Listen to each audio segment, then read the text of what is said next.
अस्सलाम वालेकुम। Chapter number second, class first year physics, vectors and equilibrium. इस chapter को हमने पढ़ा था, आज हम इसको रिवाइज करेंगे।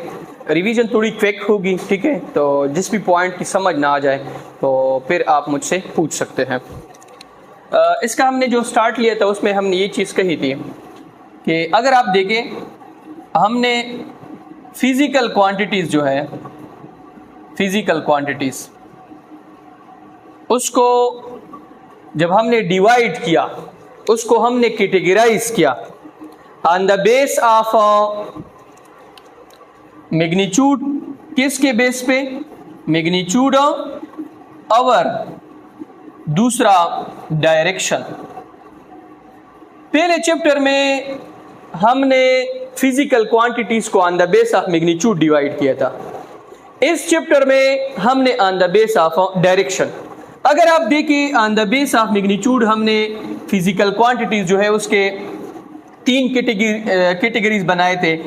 एक आपके पास थी बेस, दूसरी आपके पास थी डिराइव्ड और तीसरी आपके पास थी सप्लीमेंट्री। कौन सी थी? सप्लीमेंट्री। इसमें ये जो चैप्टर है इसमें हम क्या करते हैं कि on the base of direction इसको डिवाइड करते हैं। पहले आपके पास है वेक्टर्स हैं, स्केलर्स हैं और टेंसर्स हैं। क्या है? टेंसर्स।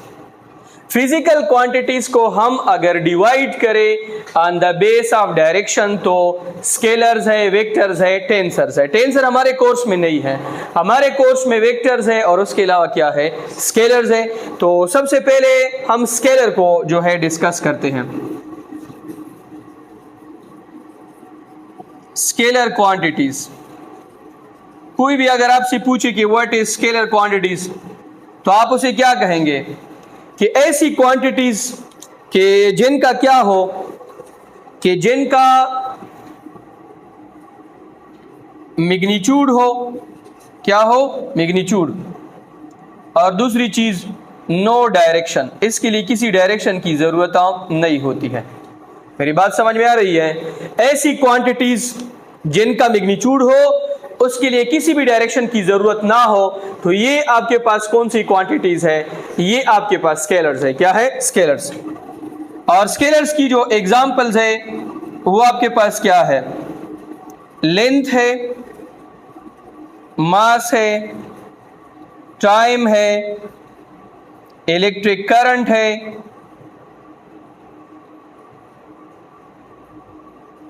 टेम्परेचर है, इंटेंसिटी ऑफ लाइट है, एरिया है, वॉल्यूम है, एटसेट्रा। ये सारी कौन सी क्वांटिटीज है? ये सारी आपके पास स्केलर क्वांटिटीज है। कौन सी क्वांटिटीज है? स्केलर।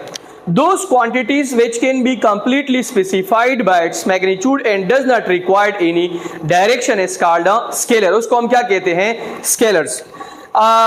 स्केलर्स जो है, अगर आप इसको ऐड करना चाहते हैं, it can be simply added. इसको हम सिंपली ऐड कर सकते हैं, सब्ट्रैक्टेड, सब्ट्रैक्ट कर सकते हैं, multiplied and divide with one another. इसको हम एक दूसरे के साथ सिंपली ऐड कर सकते हैं, सब्ट्रैक्ट कर सकते हैं, डिवाइड कर सकते हैं और मल्टीप्लाई भी कर सकते हैं। मेरी बात समझ में आ रही है? इसके लिए किसी खास अलजेब्रा की जरूरत नहीं है।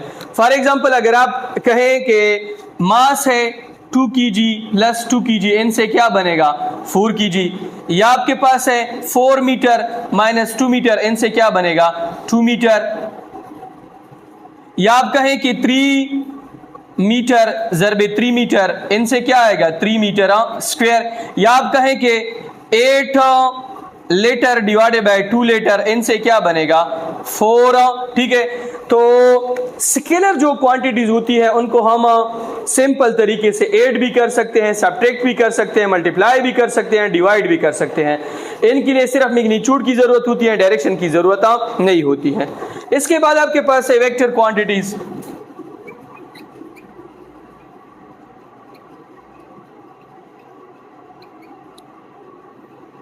वेक्टर क्वांटिटीज में कौन सी बातें होती है? एक इसका मैग्नीट्यूड होता है, दूसरा इसका डायरेक्शन होता है, और तीसरे नंबर पे ओबे लॉज ऑफ वेक्टर एडिशन। ये वेक्टर के लॉज को भी ओबे करता है, ठीक है।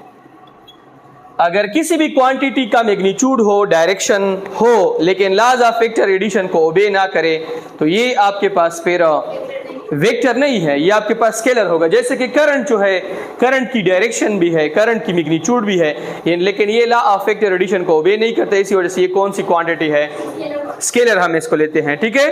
ये आपके पास वेक्टर नहीं है।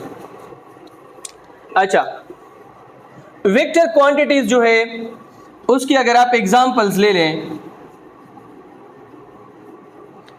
एग्जांपल में आपके पास है force, momentum, velocity, acceleration, displacement, ठीक है। बहुत सारी क्वांटिटीज है जिनको मैग्नीट्यूड और डायरेक्शन दोनों की जरूरत होती है और लॉ ऑफ वेक्टर एडिशन को भी ओबे करता है। इसको हम क्या बोलते हैं? Vector quantities. वेक्टर्स जो है उनको आप सिंपली ऐड नहीं कर सकते हैं, उनका एक अलजेब्रा है। वेक्टर्स को आप सिंपल तरीके से ना तो ऐड कर सकते हैं, ना आप सब्ट्रैक्ट कर सकते हैं। उनका अपना एक वेक्टर अलजेब्रा है। और वेक्टर अलजेब्रा क्या है कि vector plus vector will always give you a vector. Vector minus vector will always give you vector. Vector plus scalar will always give you vector plus scalar. ठीक है। अच्छा, vector ज़र्ब vector, ये आपको दो तरह के आंसर दे सकता है। या आपको देगा स्केलर डॉट प्रोडक्ट, या आपको देगा वेक्टर क्रॉस प्रोडक्ट, ठीक है। और वेक्टर डिवाइडेड बाय वेक्टर, ये इम्पॉसिबल है। क्या है? इम्पॉसिबल। ऐसा नहीं हो सकता है कि हम वेक्टर को किस पे डिवाइड करें? वेक्टर पे। अच्छा, अगर आप क्या करें कि एक नंबर मल्टीप्लाई करें किसके साथ? वेक्टर के साथ, तो इसका भी आंसर आपके पास क्या आएगा? वेक्टर आएगा। क्या आएगा? वेक्टर। मेरी बात समझ में आ रही है? अगर आप किसी वेक्टर के साथ एक स्केलर नंबर मल्टीप्लाई करें तो इसका आंसर भी आपके पास क्या आएगा? वेक्टर आएगा, ठीक है।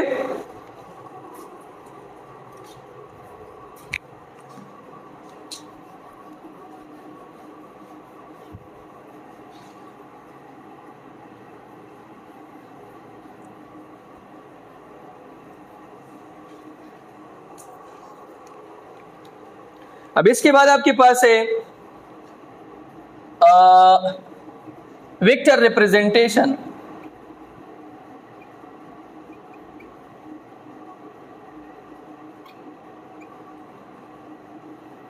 वेक्टर को हम दो तरीकों से रिप्रेजेंट करते हैं। एक आपके पास है सिंबॉलिक रिप्रेजेंटेशन, एक आपके पास है ग्राफिकल रिप्रेजेंटेशन। पहली रिप्रेजेंटेशन है सिंबॉलिक रिप्रेजेंटेशन,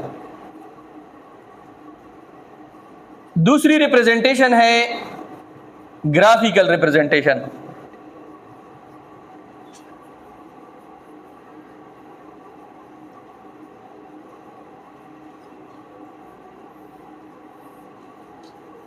पहली आपके पास है सिंबॉलिक और दूसरी आपके पास है ग्राफिकल, ठीक है। सिंबॉलिक में फिर दो हैं, एक आपके पास है बोल्ड फेस और एक आपके पास है एरो हेड, ठीक है, arrow head. Graphical representation, bold face में हम क्या करते हैं कि एक वेक्टर है फॉर एग्जांपल v, उसको थोड़ा इस तरह मोटा लिख लेते हैं, ठीक है, थोड़ा मोटा लिख लेते हैं। a है उसको भी थोड़ा मोटा लिख लें, तो ये आपके पास कौन से हैं? Bold face. एरोहेड में हम क्या करते हैं कि वेलोसिटी है, इसके ऊपर ये निशान करें, एक्सेलरेशन के ऊपर ये निशान करें, फोर्स के ऊपर ये निशान करें। ग्राफिकल रिप्रेजेंटेशन क्या है? ग्राफिकली वेक्टर को हम एक लाइन से रिप्रेजेंट करते हैं। इस लाइन का एक आपके पास होता है हेड, एक आपके पास होती है टेल। हेड हमें क्या देता है? इसकी डायरेक्शन, और टेल और हेड के दरमियान जो आपके पास फासला आता है, ये हमें इसकी क्या चीज देता है? मैग्नीट्यूड। क्या देता है? मैग्नीट्यूड। अब इसके बाद आपके पास है कोऑर्डिनेट सिस्टम।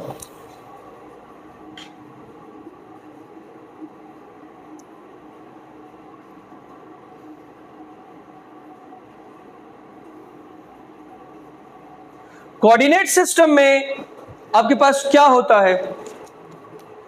इसमें आपके पास एक वर्टिकल लाइन होता है, एक आपके पास हॉरिजॉन्टल लाइन होता है। दोनों एक सिंगल पॉइंट के ऊपर क्या करते हैं? इंटरसेक्ट करते हैं, जिसको क्या बोलते हैं? ऑरिजिन बोलते हैं। ठीक है। अच्छा, कोऑर्डिनेट सिस्टम में बेसिकली हम किसी भी ऑब्जेक्ट की पोजीशन और लोकेशन को इसमें क्या करते हैं? स्पेसिफाई करते हैं। इसमें दो तरह के कोऑर्डिनेट सिस्टम है। अगर यहां पे लगा हो x प्राइम, y प्राइम, तो ये आपके पास कार्टेशियन कोऑर्डिनेट सिस्टम है। Cartesian coordinate system. अगर आपके पास इस तरह हो, नॉर्थ साउथ ईस्ट वेस्ट, तो ये आपके पास जो कोऑर्डिनेट सिस्टम है, this is geographical coordinate system. ये आपके पास जियोग्राफिकल कोऑर्डिनेट सिस्टम है। ठीक है, ये कार्टेशियन कोऑर्डिनेट सिस्टम है, ये जियोग्राफिकल कोऑर्डिनेट सिस्टम है। दोनों में हम करते क्या है? हम किसी भी अगर ऑब्जेक्ट की लोकेशन, पोजीशन को हमने स्पेसिफाई करना हो, तो हम with the help of coordinate system उसको क्या करते हैं? स्पेसिफाई कर लेते हैं। इसके ऊपर हम प्रॉपर इस तरह स्केलिंग कर लेते हैं। फर्ज करें अगर हमें कोई कहे कि आपके पास एक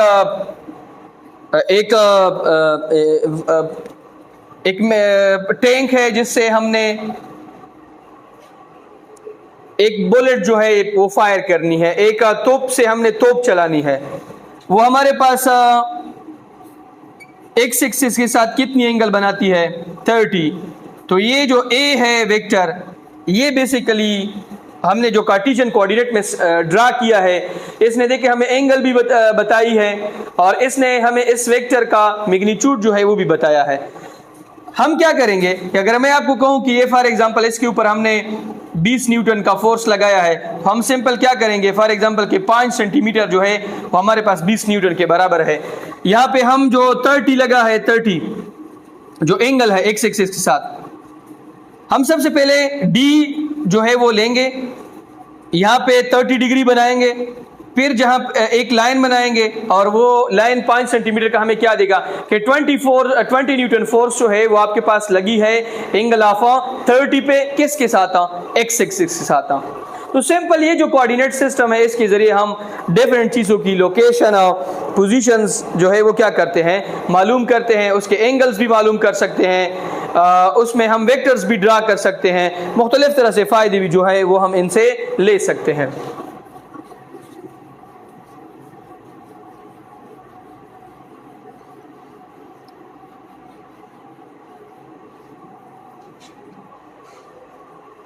अब आपके पास है types of vectors.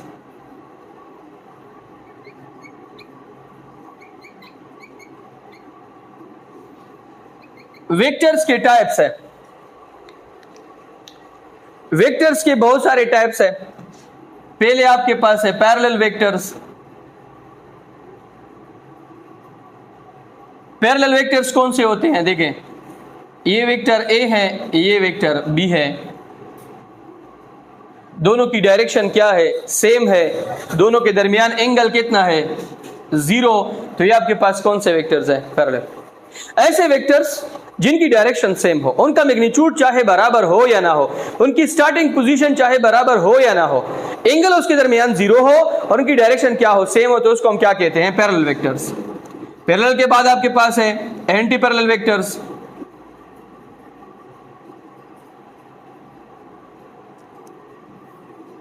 Anti parallel vectors कौन से होते हैं?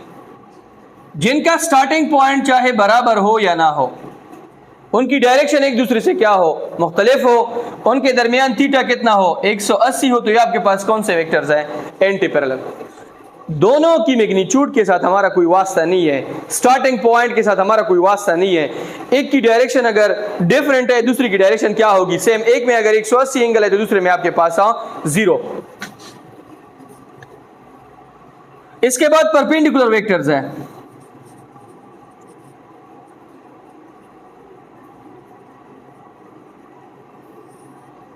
परपेंडिकुलर वेक्टर्स कौन से होते हैं? दो वेक्टर्स जिनके दरमियान आपके पास एंगल कितना हो, 90 हो, उसको हम क्या बोलते हैं? Perpendicular vectors. कोलिनियर वेक्टर्स है।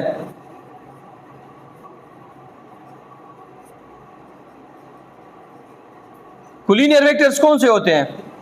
जो एलॉन्ग अ सेम लाइन हो।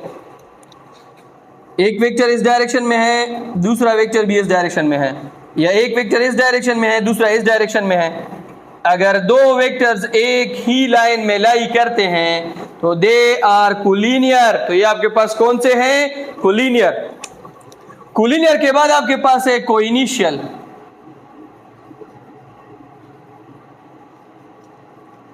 कोइनिशियल वेक्टर्स कौन से वेक्टर्स होते हैं? ऐसे वेक्टर्स जिनका स्टार्टिंग पॉइंट क्या हो, सेम हो। फॉर एग्जांपल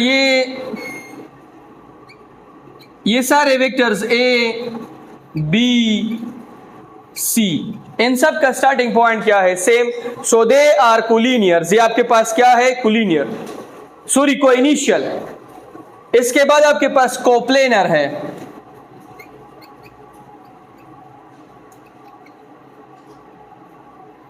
कोप्लेनर वेक्टर्स कौन से वेक्टर्स होंगे? ऐसे वेक्टर्स जो एक ही प्लेन में लाई करते हैं।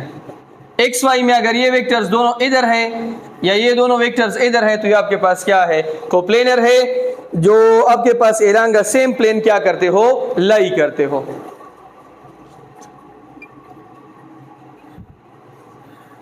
उसके बाद है कंकरंट फोर्सेस या वेक्टर्स। ऐसे वेक्टर्स जो एक सिंगल पॉइंट के ऊपर सारे जो है वो लाई करे। फॉर एग्जांपल ये भी इधर इस पॉइंट पर है, ये भी इस पॉइंट पर है, ये भी इस पॉइंट पर है, ये भी इस पॉइंट पर है। देखिए ये सारे आपके पास कौन से हैं? ये कंकरंट है। क्या है? कंकरंट। ठीक है। Free vectors, free vectors, free vectors कौन से होते हैं? जिनको आप कहीं भी मूव कर सकते हैं इररिस्पेक्टिव ऑफ देयर। लेकिन देखिए अगर मैं इस फ्री वेक्टर को कहीं मूव कर रहा हूं तो मैं इसको इसी डायरेक्शन में मूव करूंगा। ऐसा नहीं करूंगा कि अगर उसका हेड जो है वो डाउन तो मैं इसको अप कर लूं। फ्री वेक्टर्स को आप कहीं पर भी मूव कर सकते हैं, ये किसी कोऑर्डिनेट सिस्टम के साथ अटैच नहीं होते हैं। ठीक है।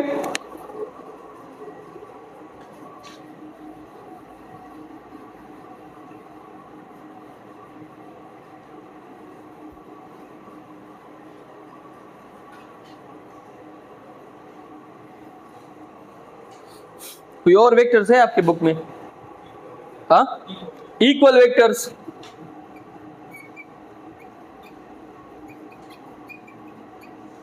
ऐसे वेक्टर्स जिनकी मैग्नीट्यूड और डायरेक्शन दोनों क्या हो? सेम हो। ये आपके पास क्या है? इक्वल।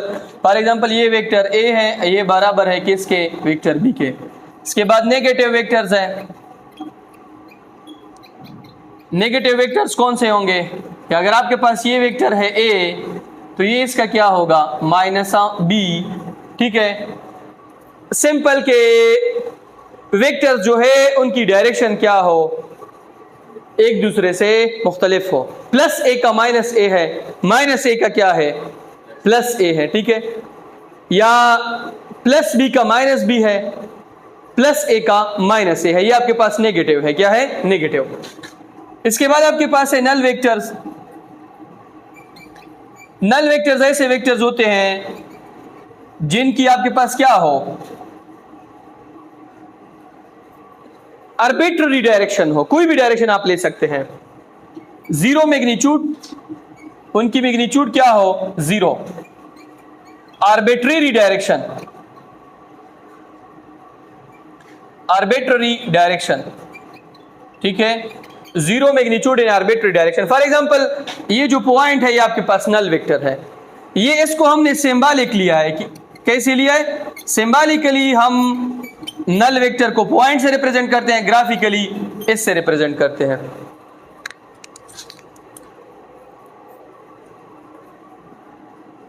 नल वेक्टर के बाद आपके पास है यूनिट वेक्टर। यूनिट वेक्टर ऐसे वेक्टर्स होते हैं जो हमें क्या करते हैं, स्पेसिफाइड डायरेक्शन, हमें स्पेसिफाइड डायरेक्शन देते हैं और इनका जो मैग्नीट्यूड है वो किसके बराबर होता है, 1 के बराबर होता है, ठीक है। The vectors which gives a specified direction whose magnitude is equal to 1। अब यूनिट वेक्टर आई जो है वो एसोसिएट है x के साथ, इसके ऊपर कैप लगा दो, j एसोसिएट है y के साथ, k एसोसिएट है z के साथ, ठीक है।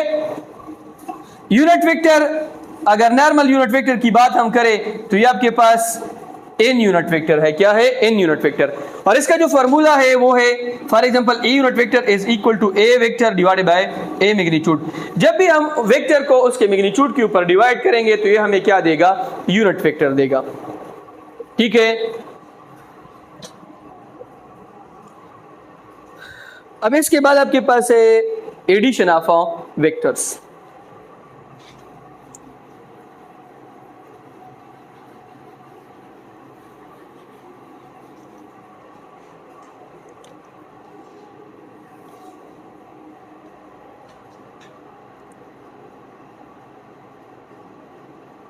एडिशन ऑफ वेक्टर्स,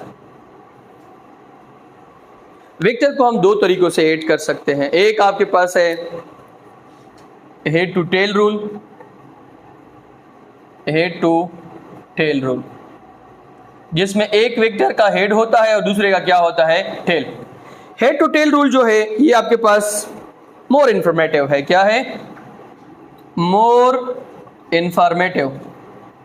ये रूल आपके पास मोर इंफॉर्मेटिव है, ठीक है, लेकिन लेस एक्यूरेट, एक्यूरेसी इसकी क्या है, कम है। और ये कौन सा मेथड है, ग्राफिकल मेथड है। कौन सा मेथड है, ग्राफिकल मेथड। मेरी बात समझ में आ रही है। हेड टू टेल रूल आपके पास more informative, less accurate, graphical method है। इसमें हम क्या करते हैं कि फॉर एग्जांपल दो वेक्टर्स है, ये आपके पास वेक्टर ए है, यहाँ पे दूसरा वेक्टर है बी, ये ए वेक्टर का हेड है, दूसरे वेक्टर का क्या है, टेल। इसको हमने कनेक्ट कर दिया, ये आपके पास क्या आ गया, रिजल्टेंट। तो R is equal to A plus B, ये इसका क्या है, रिजल्टेंट है। अब अगर हम इस तरह करें कि तीन वेक्टर्स हो तो ये आपके पास A वेक्टर है, this is B vector, this is C vector, ये आपके पास क्या होगा, R। तो R is equal to A plus B plus C, ठीक है। अच्छा, अब कुछ क्वेश्चन जो है वो इसके मुतालिक आ सकते हैं। देखिए, अगर वेक्टर्स आपके पास पैरेलल है तो सिंपली उनको क्या करो, ऐड करो, A प्लस B। अगर वेक्टर्स आपके पास एंटी पैरेलल है तो सिंपल क्या करो, R is equal to A minus B। अगर वेक्टर्स जो है वो आपके पास पैरेलल और एंटी पैरेलल नहीं, ये परपेंडिकुलर है, तो R is equal to A square plus B square, ठीक है। ये मेथड जो हम इस्तेमाल करते हैं हेड टू टेल रूल का, ये हम तभी इस्तेमाल करते हैं जब हमारे पास वेक्टर्स ना पैरेलल हो ना एंटी पैरेलल हो, ना आपके पास क्या हो, परपेंडिकुलर हो। अगर पैरेलल है तो सिंपल ऐड करो, एंटी पैरेलल है सिंपल सब्ट्रैक्ट करो, परपेंडिकुलर है तो आपस में क्या करें, मतलब पिथागोरस थ्योरम का इस्तेमाल करें। अगर ना वेक्टर्स पैरेलल है ना परपेंडिकुलर है तो फिर किसका इस्तेमाल करें, हेड टू टेल रूल का। अच्छा, अगर आपको कहें कि रिजल्टेंट जो है दो वेक्टर्स का कब नल वेक्टर के बराबर होगा, इक्वल मैग्नीट्यूड के, सिंपल A माइनस B। दो वेक्टर्स जिनका मैग्नीट्यूड इक्वल हो वो आपको कौन सा वेक्टर्स देंगे, जीरो वेक्टर रिजल्टेंट। एक क्वेश्चन है कि how minimum number of vectors required, minimum number of equal magnitude vector is required to give zero resultant, तो आपके पास कितने हैं, 2। minimum number of unequal magnitude जो है वो रिक्वायर्ड वो इनफाइनाइट हो सकते हैं, ठीक है। बहुत सारे मैक्सिमम इनफाइनाइट हो सकते हैं, लेकिन मिनिमम अनइक्वल मैग्नीट्यूड के कितने रिक्वायर्ड है? 3। अनइक्वल मैग्नीट्यूड की 3 रिक्वायर्ड है, इक्वल के कितने हैं? 2। इक्वल के किस तरह है? This is your vector A, this is your vector B, इनको आपस में कनेक्ट कर ले इस तरह, तो r is equal to a minus b is equal to 0। अगर 3 है तो फिर this is your vector a, this is vector b, this is vector c, तो r is equal to a plus b plus c is equal to null vector है। ये हमें क्या देगा? नल वेक्टर देगा, ठीक है। अब इसकी समझ लग गई है कि हम कब कौन सा वेक्टर इस्तेमाल करेंगे?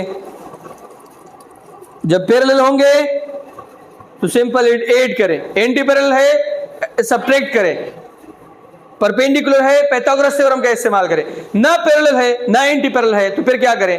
हेड टू टेल रूल की तरफ जाएं। अब हेड टू टेल रूल जो है उसके अलावा हमारे पास एक और मेथड भी है जिसके जरिए हम वेक्टर्स को क्या कर सकते हैं? ऐड कर सकते हैं, और वो मेथड कौन सा है? Rectangular component method.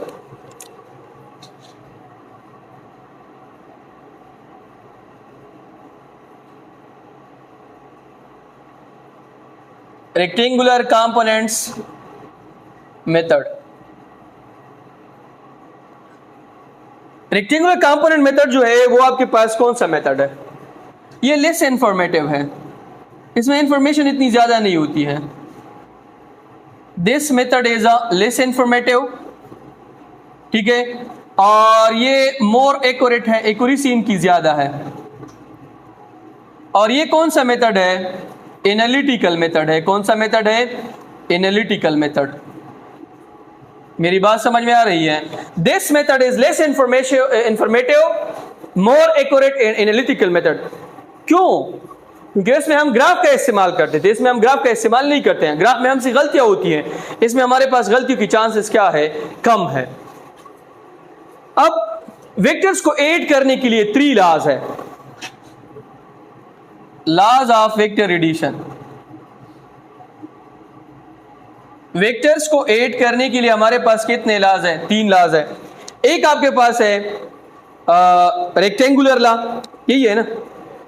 एक आपके पास है rectangular law, rectangular law, triangular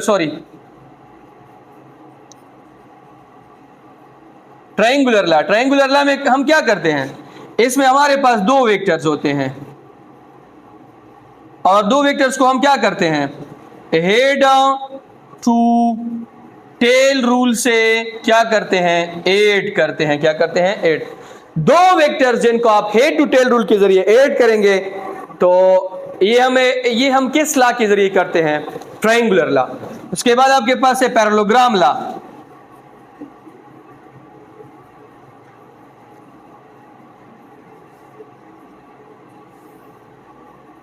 parallelogram law जो है इसमें हम हेड टू टेल रूल का इस्तेमाल करते हैं, इसमें हम टेल टू टेल रूल का इस्तेमाल करेंगे। टेल टू टेल रूल, इसमें हम एक वेक्टर का टेल होता है, दूसरे वेक्टर का भी क्या होता है? टेल होता है, और इनके दरमियान क्या आता है? आपके पास रिजल्टेंट आता है। क्या आता है? रिजल्टेंट। तो जो वेक्टर जितना ज्यादा है रिजल्टेंट उसी की तरफ होगी। आपको अगर कहेंगे कि एक वेक्टर फॉर एग्जांपल 8 न्यूटन का है, दूसरा 10 का है, तो रिजल्टेंट जो है वो किसकी तरफ होगा? 10।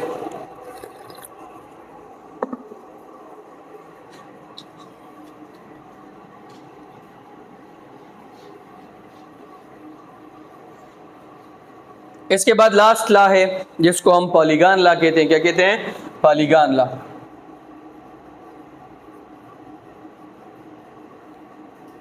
पॉलीगॉन लॉ जो है उसमें भी हम हेड टू टेल रूल का इस्तेमाल करते हैं।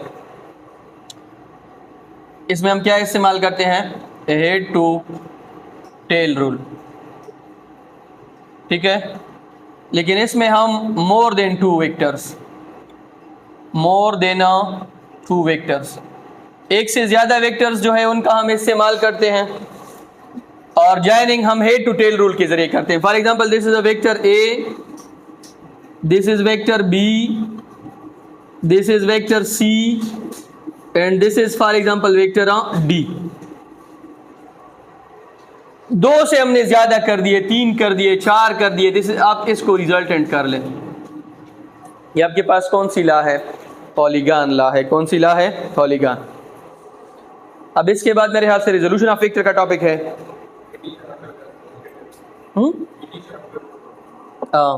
वो तो प्रॉपर्टीज है।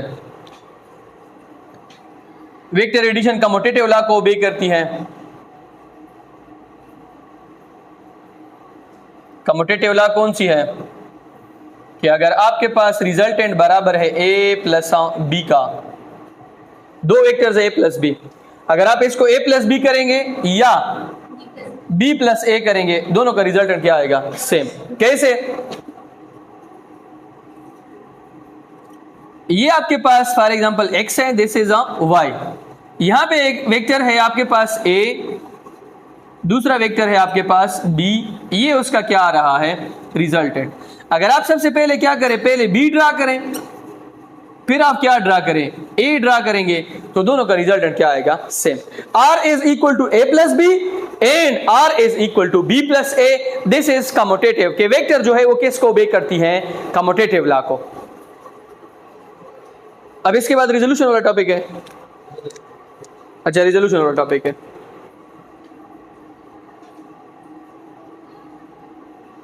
Resolution of vectors.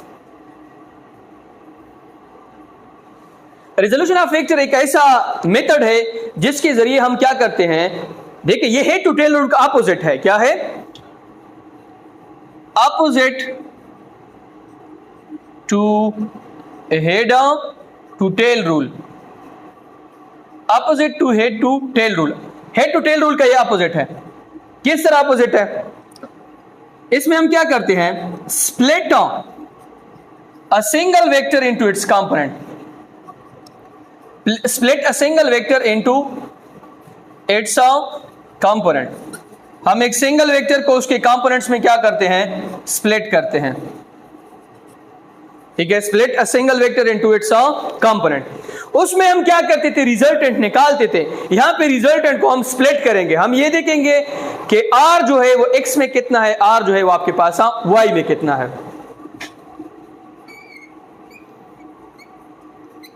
ये आपके पास x है, ये आपके पास y है। This is a resultant. अब हमने अगर ये मालूम करना है कि r x पे कितना है, r y पे कितना है, तो इसके लिए हम कौन सा मेथड इस्तेमाल करेंगे? Resolution of a vector. अब सिंपल क्या करेंगे? एक परपेंडिकुलर ड्रा करेंगे। परपेंडिकुलर जो है वो किसके ऊपर ड्रा करेंगे? x के ऊपर। ये आपके पास होगा r y, ये आपके पास होगा r x। यहां पे क्या बनेगी? Angle theta. अब ये जो r जो है इसको हमने r x और r y में स्प्लिट किया, इसको हम क्या कहते हैं? resolution of a vector. The splitting of single vector into its component is called a resolution of a vector.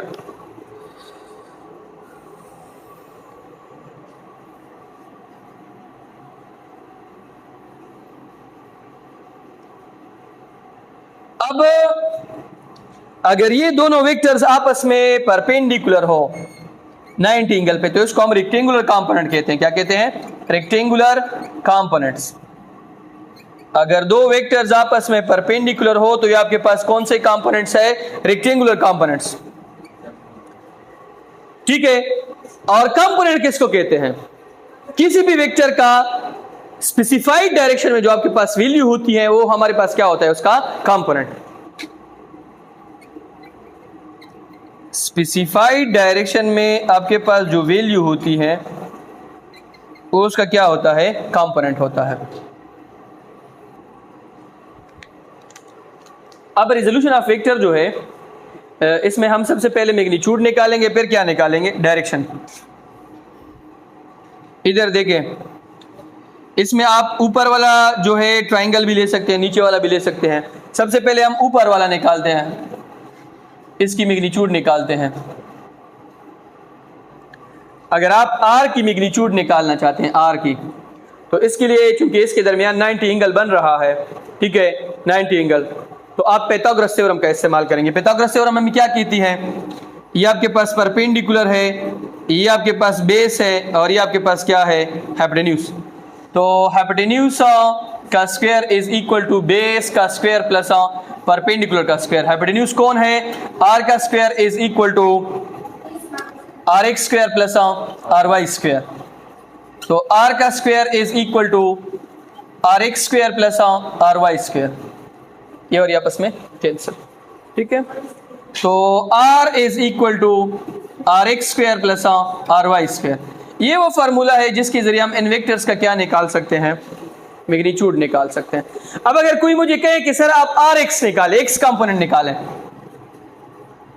X component, तो एक्स कंपोनेंट बड़ा हम सिंपल निकाल सकते हैं। हमारे पास फार्मूला है cos theta is equal to base divided by hypotenuse. Base कौन है? शाबाश, आर एक्स है।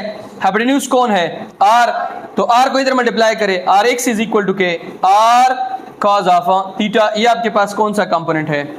एक्स कंपोनेंट है। अगर आप वाई कंपोनेंट निकालना चाहते हैं,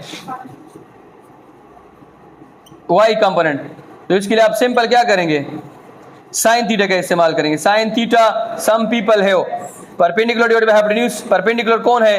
एफ ऑफ वाई या R Y divided by R. R को इधर मल्टीप्लाई करें, R Y is equal to के R into sine of theta.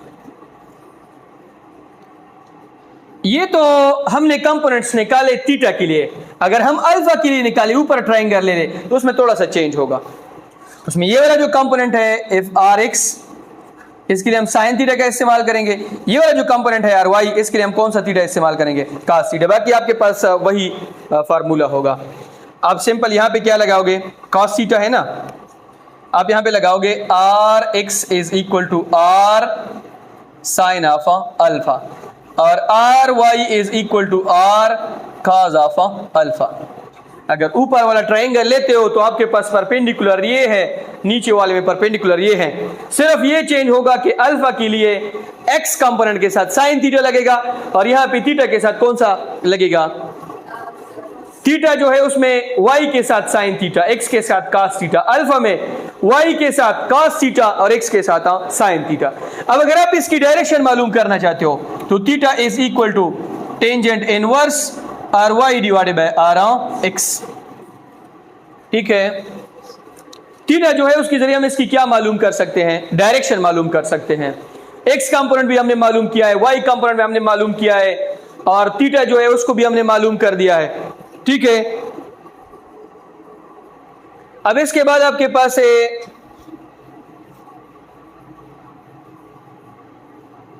Addition of a vector by rectangular components method, यही टॉपिक है। हाँ, यही टॉपिक है।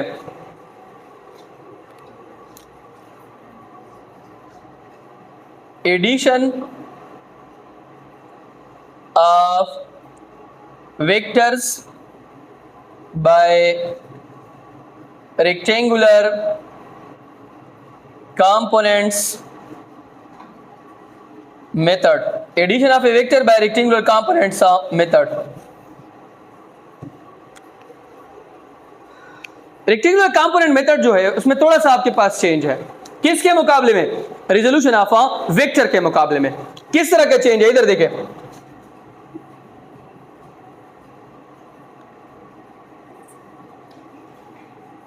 This is X, this is Y.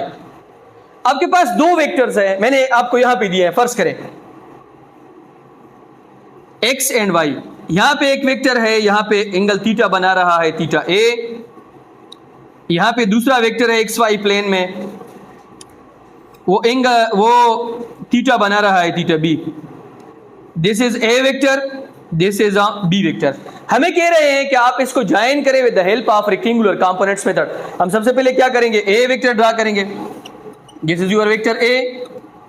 इसको ज्वाइन करेंगे हेड टू टेल रूल के मुताबिक, किसके साथ? बी के साथ। दिस इज वेक्टर बी, ये आपके पास वेक्टर बी है। ये इनका क्या आएगा? रिजल्टेंट आएगा। ये तो हमने सिंपल इसको ज्वाइन किया है। अब हमने रेक्टेंगुलर कंपोनेंट्स इसके निकालने हैं। ए जो है, अगर इसके साथ मैं परपेंडिकुलर ड्रा करूं तो ये इसका ए वाई कंपोनेंट, ये इसका ए एक्स कंपोनेंट। बी भी कर ले, ये बी का बी एक्स कंपोनेंट और ये बी का बी वाई कंपोनेंट। अगर यहां पे मैं एक लाइन ड्रा करूं, सेम लाइन, ये फासला और ये फासला बराबर है तो ये आपके पास ए वाई, ये फासला और ये फासला बराबर है, ये आपके पास बी एक्स। तो अगर मैं आर के कंपोनेंट्स निकालूं, ये आर का कौन का कंपोनेंट है? Are X. ये आर का कौन सा कंपोनेंट है? R Y. तो ये जो मेथड है जिसके जरिए मैंने वेक्टर्स को जो है यहां पे स्प्लिट किया है, this method is addition of vector by rectangular components method.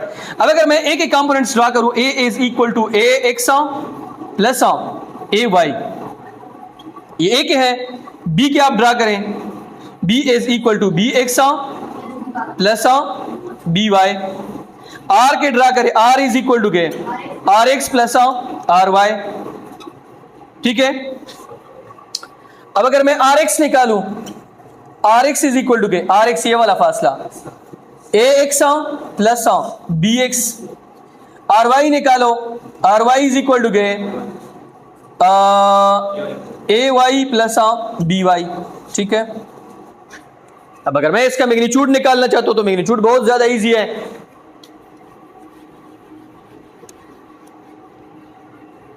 Magnitude कैसे इजी है देखें। अब सिंपल क्या करेंगे देखें, आर इज इक्वल टू के आर एक्स का स्क्वायर प्लस आर वाई का square. R is equal to के आर एक्स आपके पास कौन सा है? A X plus B X का स्क्वायर। आर वाई आपके पास कौन सा है? A Y plus B Y का स्क्वायर। ठीक था। अब अगर आप इसकी थीटा जो है वो निकालना चाहते तो बड़ा सिंपल फार्मूला है, theta is equal to tangent inverse R Y divided by R X. Tangent inverse R Y कितना है? A Y plus B Y, और ये आपके पास A X plus B X. ठीक है। तो ये जो मेथड है this is a rectangular components method. अब इसके बाद बताएं, मेरे ख्याल से प्रोडक्ट ऑफ वेक्टर्स है, प्रोडक्ट ऑफ वेक्टर्स है। ठीक है।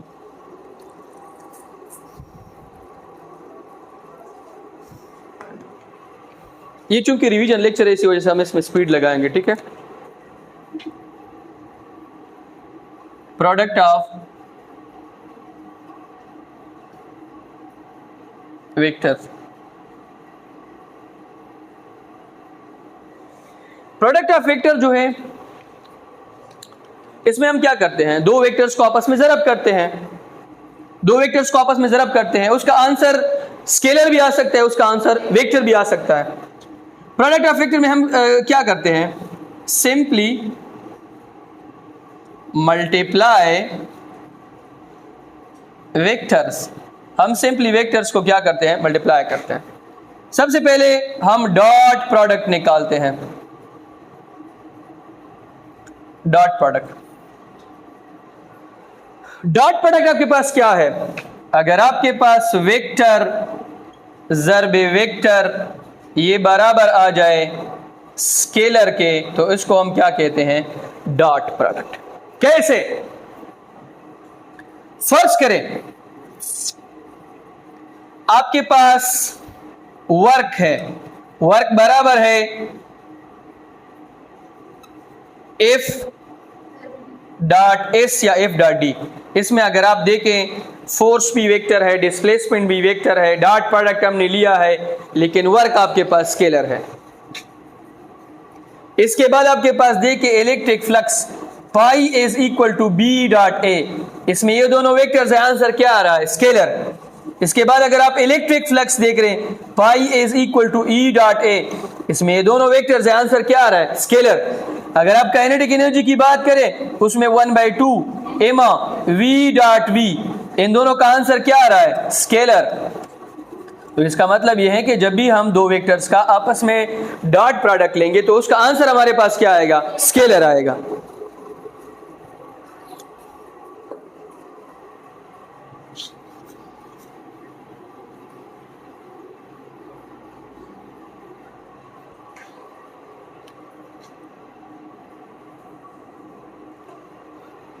अब इसको हम पहले सिंबॉलिकली रिप्रेजेंट करते हैं, फिर ग्राफिकली।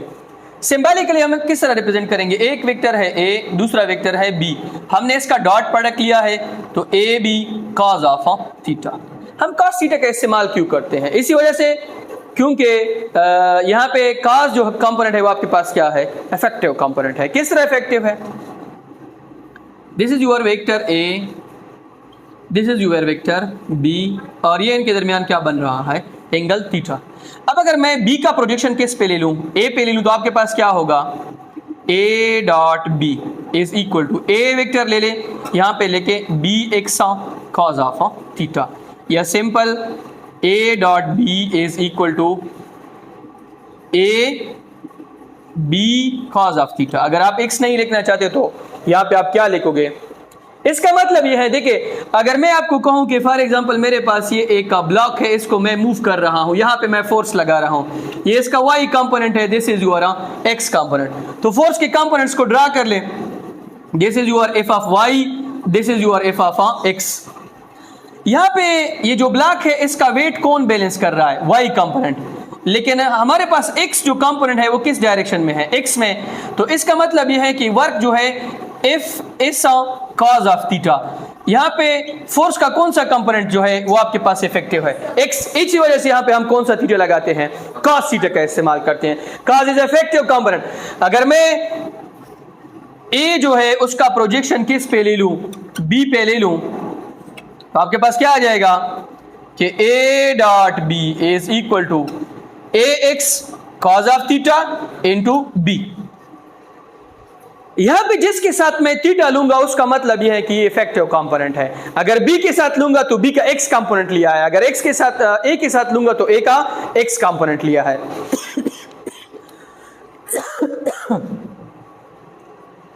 अब डॉट प्रोडक्ट जो है उसकी प्रॉपर्टीज है,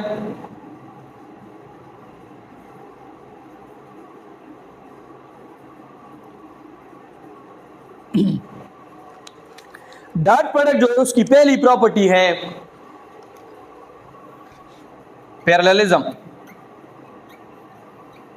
कौन सी प्रॉपर्टी है, पैरेललिज्म।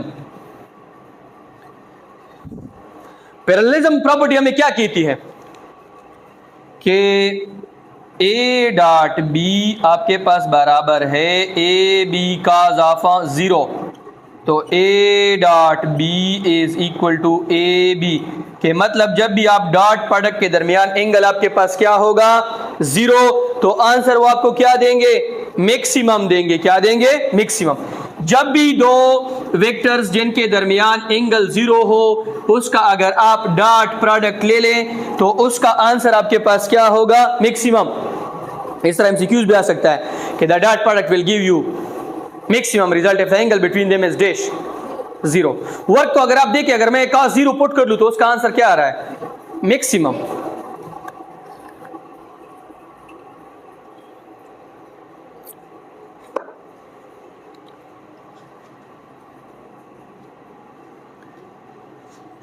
एंटी पैरेललिज्म,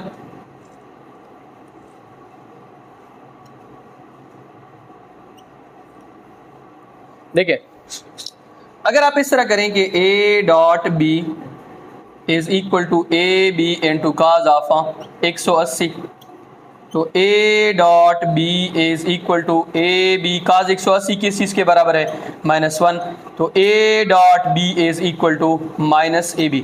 अब आपके पास इसका एंटी पैरेललिज्म प्रॉपर्टी क्या कहती है कि जब भी आप डॉट प्रोडक्ट जो है उसमें अगर आपके पास दो वेक्टर्स के दरमियान एंगल 180 हो तो उसका डॉट प्रोडक्ट क्या आएगा, नेगेटिव। इसके बाद आपके पास है perpendicular orthogonality,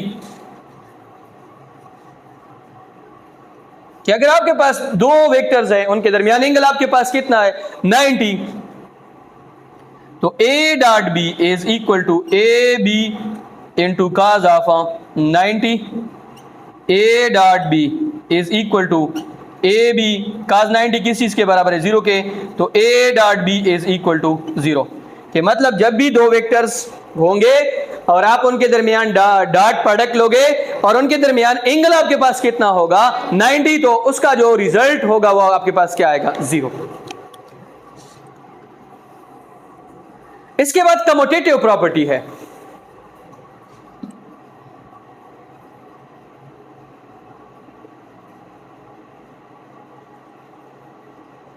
commutative property. Commutative property हमें क्या कहती है कि A dot B will be equal to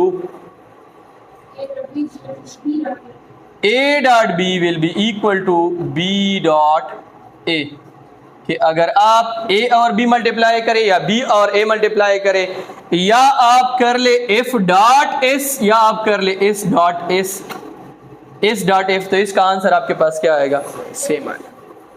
उसके बाद डिस्ट्रीब्यूटिव प्रॉपर्टी भी दी, ए प्लस बी इंटू सी इंटू ए इंटू बी प्लस सी।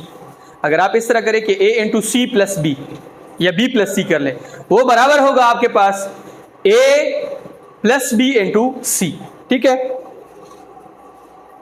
अब इसके बाद है डॉट प्रोडक्ट विद इटसेल्फ,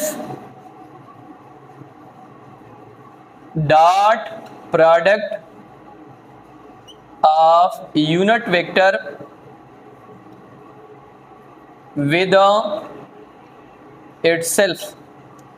किस तरह, I dot I, J dot J, के डॉट के, ये हमेशा आपके पास किसके बराबर होंगे, 1। ये आप सिंपल कर ले, A dot A, B dot B, C dot C, ये आपके पास किसके बराबर होंगे, 1, क्योंकि इसके दरमियान एंगल कितना बन रहा है, 0। अब डॉट प्रोडक्ट जो है वो अदर के साथ, dot product of unit vector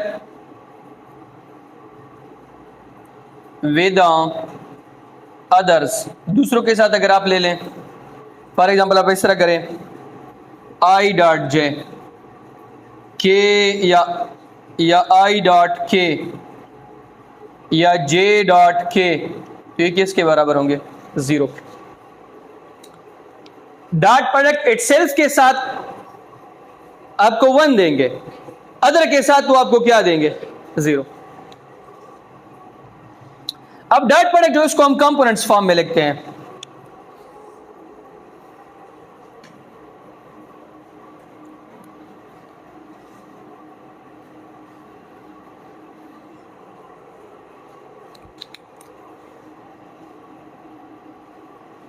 dot product in a components form. Component form में हम इसको किस तरह लेंगे, देखिए इधर सारे, A is equal to A X I plus A Y J plus A Z K, B is equal to B X I plus B Y J plus B Z K. अब अगर हम इसका डॉट प्रोडक्ट लेते हैं तो किस तरह लेंगे, देखिए A dot B is equal to, पहले ए लेके A X I plus A Y J plus A Z के, फिर बी लेके B X I plus B Y J plus B Z के। अगर आपको याद हो, अभी मैंने आपको एक प्रॉपर्टी पढ़ाई, ए डॉट बी, आई का आई के साथ 1 आएगा, लेकिन आई का जे के साथ 0, आई का के साथ 0, तो हम सिंपल क्या लिखेंगे, ए एक्स और यहां से लेंगे B X, A X B X plus A Y B Y plus A Z B Z. तो ये आपके पास कौन सा फॉर्म है, कंपोनेंट। अगर हम एंगल निकालना चाहते हैं तो A dot B is equal to A B cos of theta, या cos theta is equal to A dot B divided by A B, या theta is equal to cos inverse A dot B divided by A B. ठीक है। अब इसके बाद आपके पास है वेक्टर प्रोडक्ट।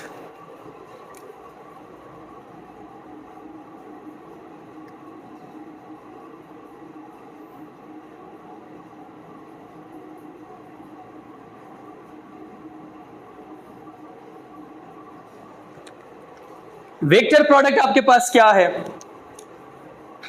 जब हम वेक्टर को ज़रब करेंगे वेक्टर के साथ और उसका आंसर भी क्या आएगा वेक्टर, तो इसको हम क्या बोलते हैं, वेक्टर प्रोडक्ट या क्रॉस प्रोडक्ट। इसकी एग्जांपल्स क्या है, tau is equal to R cross F.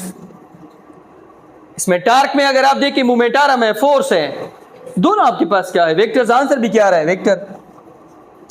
या एफ इज इक्वल टू क्या into V cross B, magnetic force है, ठीक है। इसके अलावा क्या क्या लिखा था, शाबाश।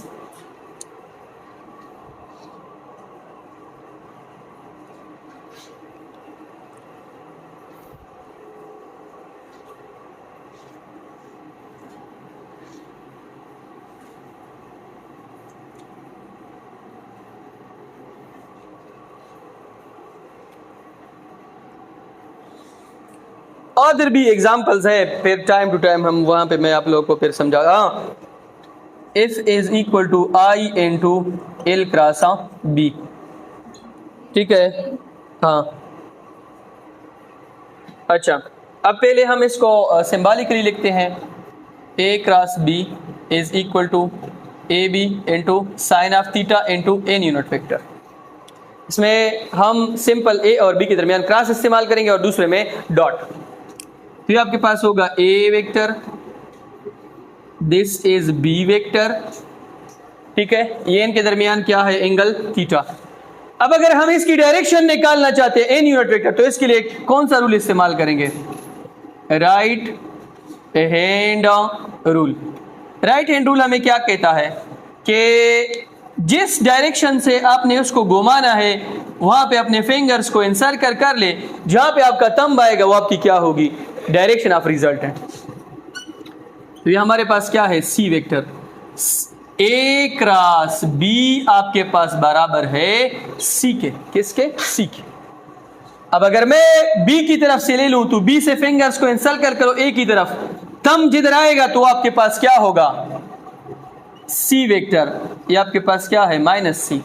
ऊपर वाला अगर पॉजिटिव है तो नीचे वाला क्या होगा, नेगेटिव। अच्छा,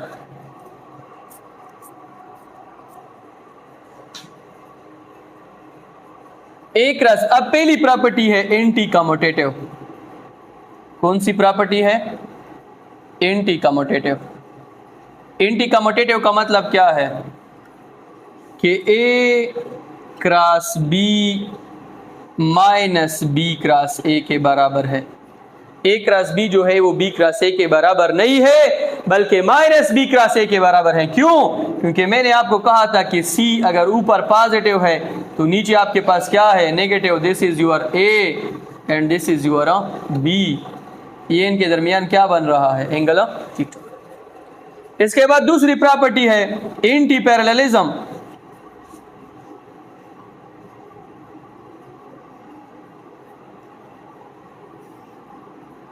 एंटी पैरेललिज्म हमें क्या कहती है कि A cross B is equal to A B into sine of zero. तो इसका आंसर क्या आएगा, जीरो।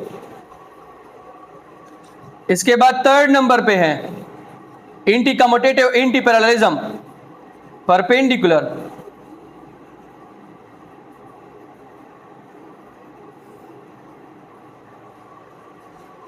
परपेंडिकुलर क्या है, A cross B is equal to A B into sine of 90।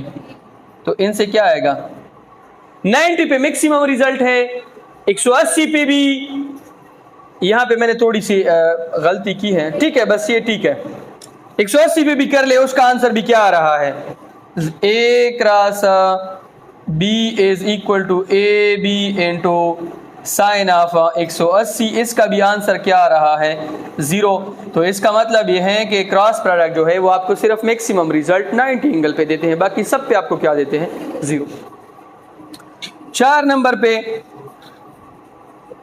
Cross product of unit vectors.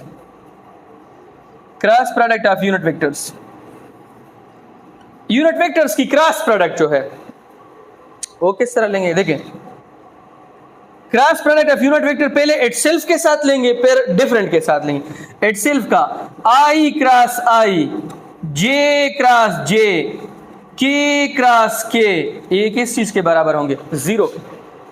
और अगर different के का लोगे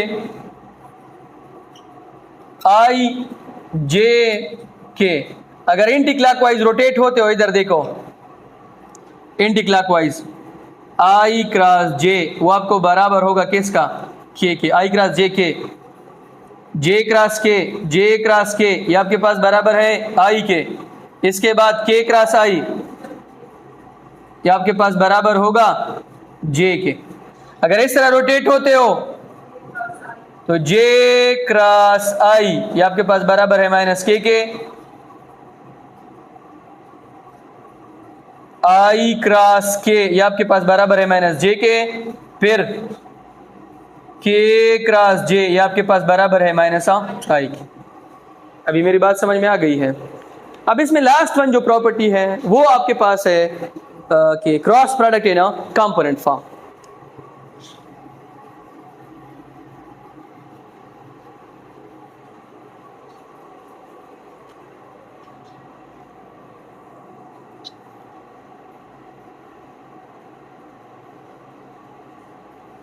क्रॉस प्रोडक्ट इन अ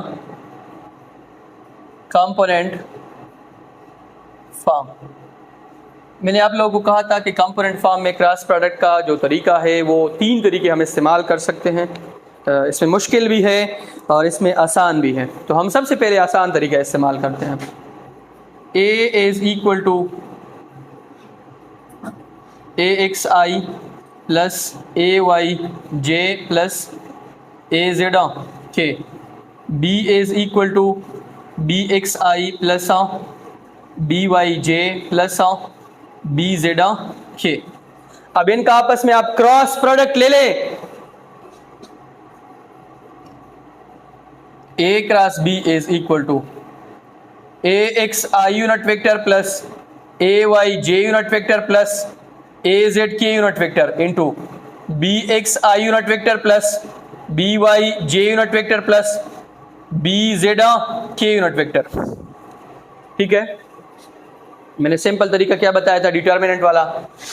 अब क्या लिखेंगे, ए cross B I J K, यहाँ पे A X A Y A Z, यहाँ पे B X B Y B Z. A cross B, पहले यहां पे लेके आई यूनिट वेक्टर, पहली रो खत्म, पहला कॉलम खत्म, A Y A Z B Y B Z, फिर माइनस जे, फिर पहला रो खत्म दूसरी कॉलम खत्म, A X A Z B X B Z, फिर लास्ट पे के यूनिट वेक्टर, लास्ट वाली कॉलम खत्म पहली रो खत्म, A X A Y B X B Y. अब इसको लेके properly, A cross B is equal to A Y B Z minus B Y A Z, minus यहां पे I है यहां पे J, A X B Z minus B X A Z plus K A X B Y minus A Y B X. ये आपके पास क्या है, इसका कंपोनेंट फॉर्म। अब अगर इसका थीटा निकालना चाहते हो तो बहुत ही सिंपल तरीका है, theta is equal to sine inverse into A cross B divided by A B. अब इसके बाद आपके पास जो टॉपिक है, दिस इज टॉर्क का टॉपिक है। शकूरा जल्दी का एक्स्ट्रा पक्की लगी विलेजर बान का सिर्फ अवार्ड को लपरी दवा, बस टॉर्क टॉपिक है, उसके बाद इक्विलिब्रियम है।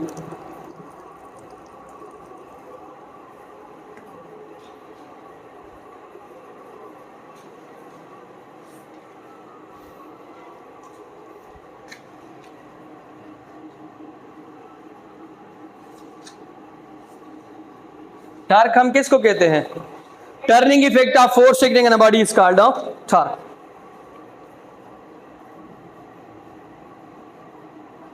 Turning effect of force acting on a body is called torque.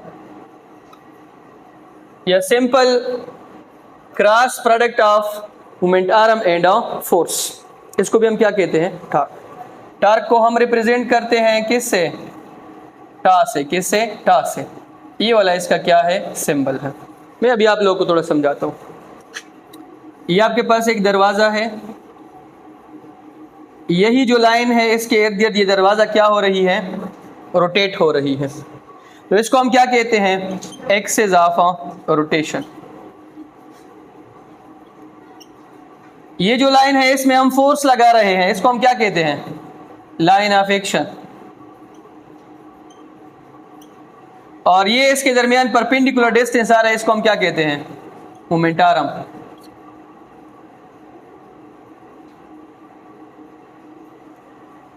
Momentum is a perpendicular distance between force and axis of rotation. अब इधर देख लें, अगर मैं फोर्स इस डायरेक्शन में लगाऊंगा तो दरवाजा कभी भी ओपन नहीं होगा. ये मेरे फर्ज करें आप ये दरवाजा कंसिडर कर लें. ये दरवाजे के ये आपके पास ये हैंग है. हैंग ये आपके पास क्या है? होल्ड. अगर मैं इस डायरेक्शन में फोर्स लगाऊंगा दरवाजा कभी नहीं ओपन होगा. अगर इसमें मैं फोर्स लगाऊंगा दरवाजा क्या होगा? ओपन होगा. अब अगर मैं इसको कंपोनेंट्स में स्प्लिट करूं, फोर्स है, ये उसका y कंपोनेंट है, ये उसका x में फोर्स लगाऊंगा तो कभी ओपन नहीं होगा. y में फोर्स लगाऊंगा तो ओपन होगा, रोटेट होगा. इसका मतलब y component is a effective component. तो tau is equal to r cross f. Cross product को हटाओ, r f sin of theta into n unit vector. यहां पे मैंने साइन थीटा का इस्तेमाल क्यों किया है?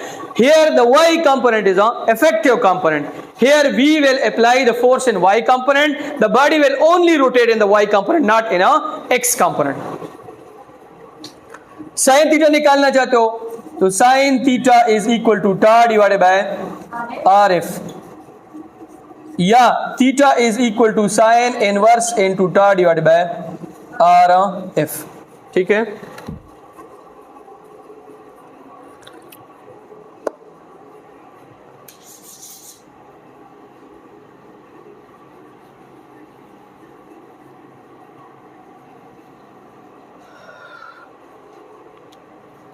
अब टार्क जो है वो तीन फैक्टर्स पे डिपेंड करता है. Torque is directly proportional to R. Momentum जितना ज्यादा होगा उतना आपके पास टार्क क्या होगा? ज्यादा. लॉन्ग रेंज इस्तेमाल करोगे नट जो है वो जल्दी ओपन होगा. स्मॉल रेंज इस्तेमाल करोगे नट जो है वो जल्दी ओपन नहीं होगा. जितना मोमेंटम ज्यादा उतना आपके पास टार्क क्या होगा? ज्यादा. Torque is directly proportional to force. जितनी ज्यादा फोर्स लगाओगे उतनी टार्क क्या होगी? ज्यादा.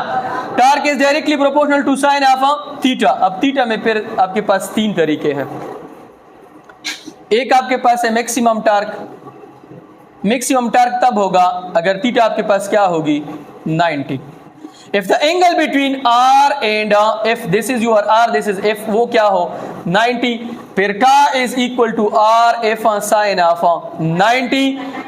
तो r f 1 इसका मतलब टार्क क्या आ रहा है? मैक्सिमम. इसके बाद जीरो या मिनिमम टार्क. ठीक है. जीरो या मिनिमम कब होगा?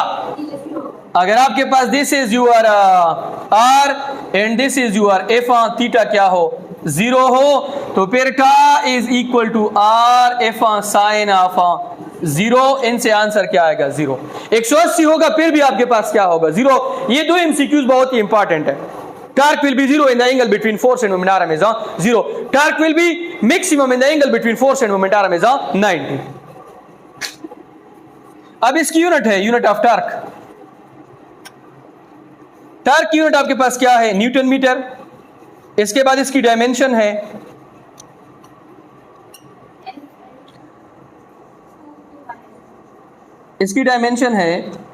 ml² T⁻². इसकी डायमेंशन, वर्क, एनर्जी, इन सब के क्या है, बराबर है। अब टर्क जो है वो एक आपके पास है क्लॉकवाइज और एक आपके पास है एंटी क्लॉकवाइज। क्लॉकवाइज टर्क जो है उसको हम हमेशा नेगेटिव लेते हैं। इसके बाद आपके पास है anticlockwise. Anticlockwise torque जो है उसको हम हमेशा क्या लेते हैं, पॉजिटिव। दिस इज कन्वेंशन, इसका कोई लॉजिक नहीं है, ठीक है। अब हम लास्ट टॉपिक डिस्कस करेंगे, वो आपके पास है इक्विलिब्रियम।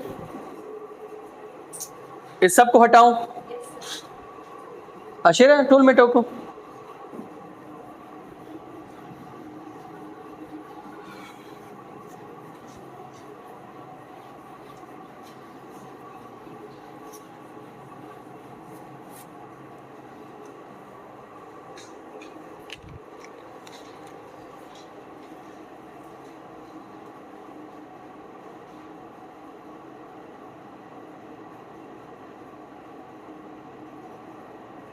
इक्विलिब्रियम, अगर किसी भी बॉडी पर नेट फोर्स 0 के बराबर हो या नेट टॉर्क 0 के बराबर हो, तो इसका मतलब यह है कि यह बॉडी किस स्टेट में है, इक्विलिब्रियम में। नेट फोर्स अगर 0 के बराबर है तो इसका सिंपल मतलब यह है कि एक्सेलरेशन किस चीज के बराबर है, 0 के। नेट टॉर्क अगर 0 के बराबर है तो इसका मतलब सिंपल एंगुलर एक्सेलरेशन किस चीज के बराबर है, 0 के। और अगर आपके पास एक्सेलरेशन 0 के बराबर है तो इसके दो ही मतलब हो सकते हैं कि या तो बॉडी किस में है, कंप्लीट रेस्ट में, या बॉडी किस में है, यूनिफॉर्म मोशन में, ठीक है। किसी भी बॉडी को अगर आप इक्विलिब्रियम में लेके आना चाहते हो तो इसका एक्सेलरेशन क्या करना पड़ेगा, 0। अगर अल्फा 0 के बराबर है एंगुलर एक्सेलरेशन, फिर भी बॉडी में टॉर्क प्रोड्यूस नहीं होगा। बॉडी किस में होगी, इक्विलिब्रियम। ए 0 के बराबर है, इसका मतलब फिर भी बॉडी किस में होगी, इक्विलिब्रियम में। मैं आपको एक सिंपल मिसाल देता हूं। आपके पास ये एक बुक है, इसके ऊपर एक फोर्स लग रही है ऊपर की तरफ नॉर्मल, एक फोर्स लग रही है नीचे की तरफ वेट। तो इफ नेट बराबर होगी आपके पास F normal minus F weight, तो F net is equal to 10 माइनस 10, तो इसका मतलब यहाँ पे नेट फोर्स किस चीज के बराबर है, 0 के। तो ये बॉडी किस स्टेट में है, इक्विलिब्रियम में। अगर आपके पास ये एक गाड़ी है जा रही है, यहाँ पे एक फोर्स लगा रही है, फॉर एग्जांपल इंजन का फोर्स है, और एक फोर्स नॉर्मल लग रही है ऊपर की तरफ, एक फोर्स वेट लग रही है, एक ड्रैग फोर्स लग रही है, एक रेजिस्टिव फोर्सेस लग रही है। अगर ये फोर्सेस इस तरीके से एडजस्ट हो जाए कि इस बॉडी में एक्सेलरेशन किस चीज के बराबर हो, 0 के, तो ये फिर यूनिफॉर्म मोशन करेगी। ये भी किस में होगी, इक्विलिब्रियम में। अब स्टेट की बुनियाद पर इक्विलिब्रियम को हमने दो टाइप्स में डिवाइड किया है। एक आपके पास है स्टैटिक इक्विलिब्रियम, एक आपके पास है डायनामिक इक्विलिब्रियम। एक आपके पास स्टैटिक इक्विलिब्रियम और एक आपके पास डायनामिक इक्विलिब्रियम। स्टैटिक इक्विलिब्रियम जो है उसमें बॉडी किस में होगी, कंप्लीट रेस्ट में। किस में होगी, कंप्लीट रेस्ट में। इसमें acceleration 0, velocity 0, change in velocity 0, force 0, torque 0, angular acceleration 0, angular velocity में चेंज 0, एंगुलर वेलोसिटी भी 0। जो भी बॉडी आपके पास रेस्ट में है, चाहे वो रोटेटिंग बॉडी है, चाहे वो ट्रांसलेटरी मोशन वाली बॉडी है, वो किस स्टेट में है, स्टेट ऑफ स्टैटिक इक्विलिब्रियम। अब इनके दो टाइप्स हैं, एक है static translational equilibrium, static translational equilibrium, और एक आपके पास है static rotational equilibrium.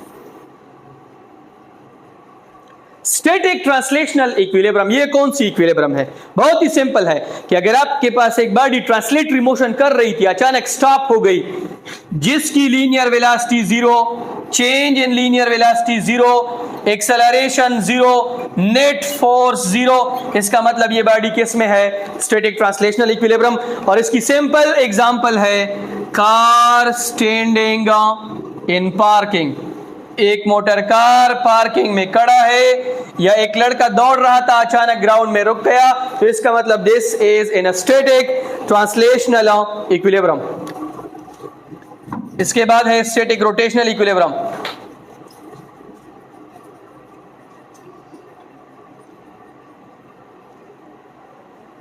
Static rotational equilibrium ये कौन सी इक्विलिब्रियम है? फॉर एग्जांपल पंखा रुक गया आपके सामने, गाड़ी का पहिया जो है वो रुक गया है, कोई भी रोटेटिंग बॉडी आपके पास रेस्ट में आ गई है, तो static rotational equilibrium.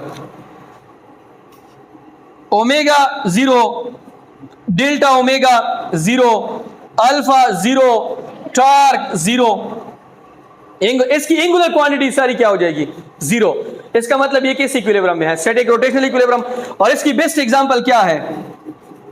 Stopping of rotating body.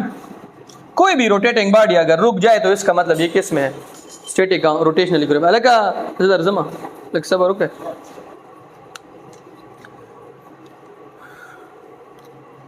Dynamic equilibrium में फिर दो तरह के हैं, डायनामिक ट्रांसलेशनल इक्विलिब्रियम। कोई भी बॉडी अगर आपके पास इस तरीके से जा रही है कि उसकी वेलोसिटी में चेंज नहीं आ रहा है, तो इसका मतलब ये डायनामिक इक्विलिब्रियम में है।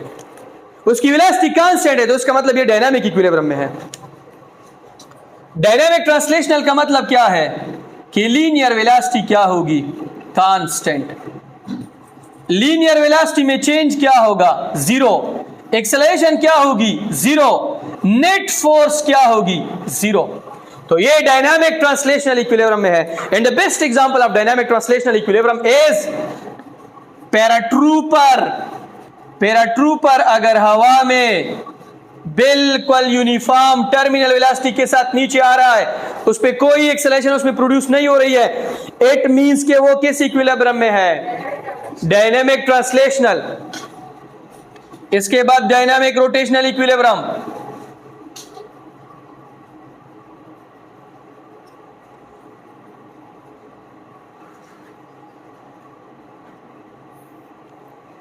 डायनामिक रोटेशनल इक्विलिब्रियम कौन सा है?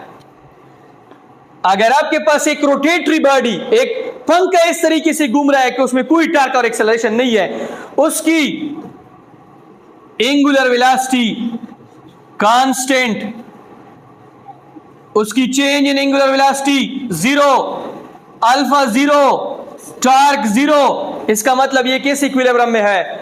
डायनामिक रोटेशनल इक्विलिब्रियम में। किसमें? Dynamic rotational equilibrium. मेरी बात समझ में आ रही है? तो इसका बेस्ट एग्जांपल ये पंखा है या गाड़ी का पहिया है या कोई भी बॉडी जो रोटेट हो रही है इस तरीके से, ना तो वो स्लो हो रही है ना तेज हो रही है। This is dynamic rotational. Dynamic motion की रिलेटेड है और स्टैटिक रेस्ट की रिलेटेड है। अब इसके दो कंडीशंस हैं इक्विलिब्रियम के, एक फर्स्ट कंडीशन है और एक आपके पास second condition. First condition of equilibrium.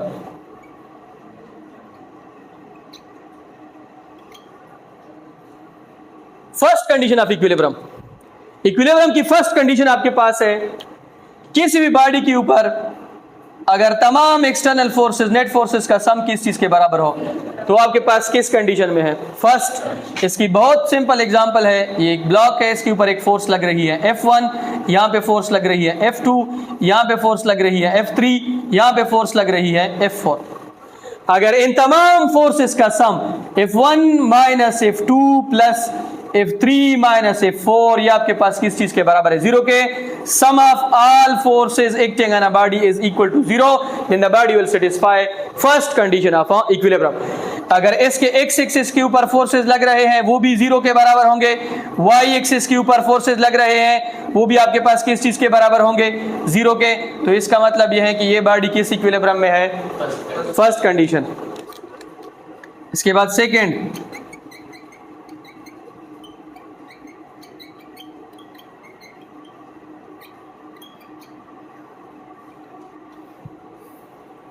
Second condition of equilibrium कि अगर एक बॉडी की एंटी क्लॉकवाइज टॉर्क बराबर हो क्लॉकवाइज के, तो इसका मतलब ये किस इक्विलिब्रियम में है? Second condition of equilibrium.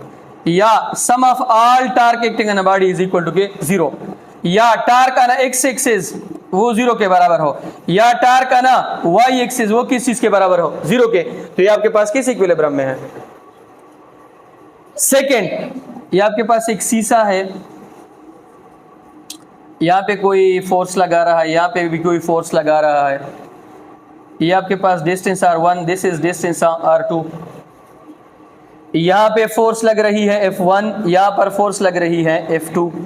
ये टार्क प्रोड्यूस करेगी एंटी क्लॉकवाइज, क्लॉकवाइज, और ये टार्क प्रोड्यूस करेगी एंटी क्लॉकवाइज।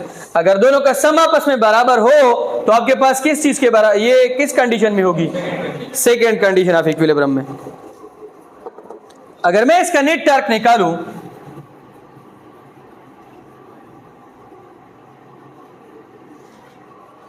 इधर देख ले, टा इज इक्वल टू टा 1 plus tau 2, tau is equal to r1 cross f1 plus r2 cross f2। Tau is equal, अगर फोर्सेस बराबर हो तो f निकालो, r1 क्रॉस r2, तो tau is equal to f cross l। l आपके पास क्या है? लेंथ है, लेंथ ऑफ द रॉड। अब अगर दो फोर्सेस इस तरीके से लग रहे हैं कि एक का लाइन ऑफ एक्शन ये है और दूसरे का लाइन ऑफ एक्शन ये है, दोनों मैग्नीट्यूड में बराबर है लेकिन डायरेक्शन में आपस में क्या है? अपोजिट है, तो इसको हम कौन से फोर्सेस कहते हैं? Couple forces. और कपल फोर्सेस के दरमियान जो डिस्टेंस होती है उसको हम क्या कहते हैं? Couple arm. ठीक है। अब स्टेबिलिटी की बुनियाद पर इक्विलिब्रियम के फिर 3 टाइप्स है। On the base of stability, stability की बुनियाद पर इक्विलिब्रियम को हमने 3 टाइप्स में डिवाइड किया है। स्टेबिलिटी किसको कहते हैं?